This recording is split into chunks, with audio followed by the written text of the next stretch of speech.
Whisper of the Herd, Episode 5, Shadows in the Fight. Some night don't end when the sun rises. They just change shape. That's how it felt for Emily, as if time had paused around her and the world was waiting for her next move. Lucas' words haunted her. You are not invisible anymore. She didn't know what terrified her more, that someone was watching her or that someone finally noticed her at all. The next morning, Emily made a choice she hadn't made in years. She skipped work. Her boss would understand barely, but something told her the truth wasn't going to wait for convenient timing. She opened her laptop and begins to search. Attitudes, fire, Lucas Hill. At first, nothing came up. Then, an old article buried deep in the archives of local paper. Unsolved mystery. Fire destroy Hale residence. One missing, one presumed dead.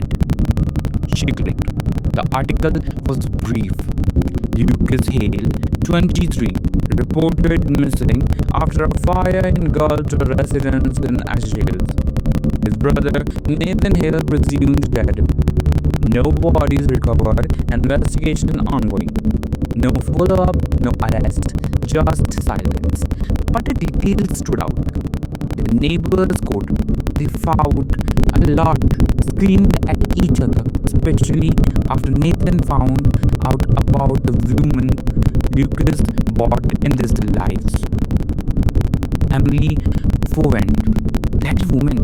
Who was she? A girlfriend? A friend? Or something else? She scrolled further. Only grainy photo attached to the article. Lucas, younger, and behind him, barely visible someone with long hair, face turned away. Emily leaned in. It wasn't the woman from the photo she found in the hallway. This was someone else. Someone who might be the key to everything. Later that day, Emily walked into the small, underfunded local records office. She hadn't been there in a year. The clerk looked bored until she said the name, Lucas Hale.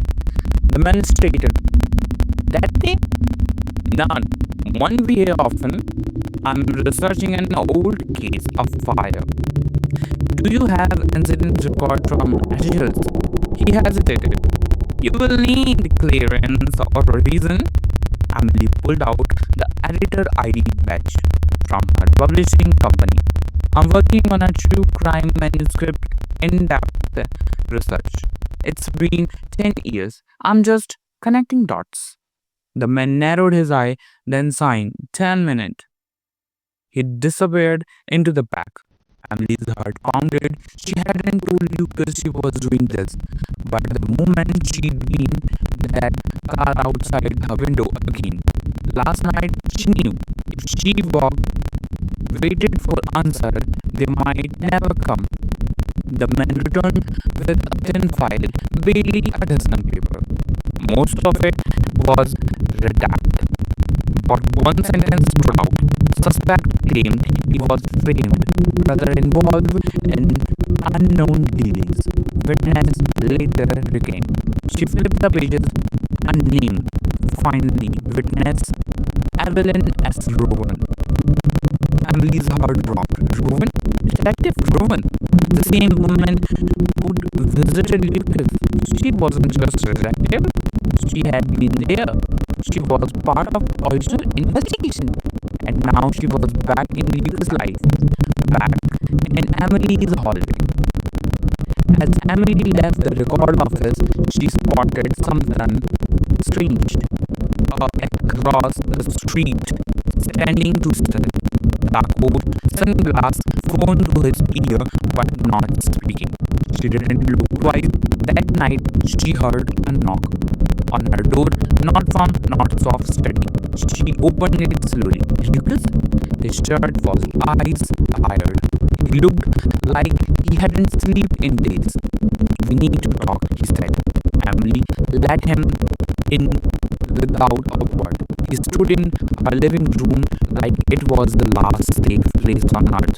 There's something I didn't tell you, he said. Emily sat waiting. Lucas looked at her. The woman in the article, the one was Emily noted. That wasn't just someone I knew, he said. That was the reason everything fell apart. Emily breath caught. Lucas continued, voice cracking slightly. She was an undercover agent. She came to investigate my brother's involvement in something illegal. Drug, money laundering. I didn't know until it was too late. When she disappeared, they blamed me. I ran. He looked at Emily, then I bleeding. I didn't kill her, but someone did. And now the thing, getting close to the truth again. Emily's voice trembled. And me? You are collateral, Lucas whispered. If they think you know something, they will come for you too. The rain outside began to unsure what to say. But deep down she knew something had shifted again. Not just her trust. A lawyer, she wasn't just falling for Lucas anymore. She was becoming part of his story. A story no one wanted her to finish. End of episode 5. If you like my video, subscribe my channel and press the bell icon.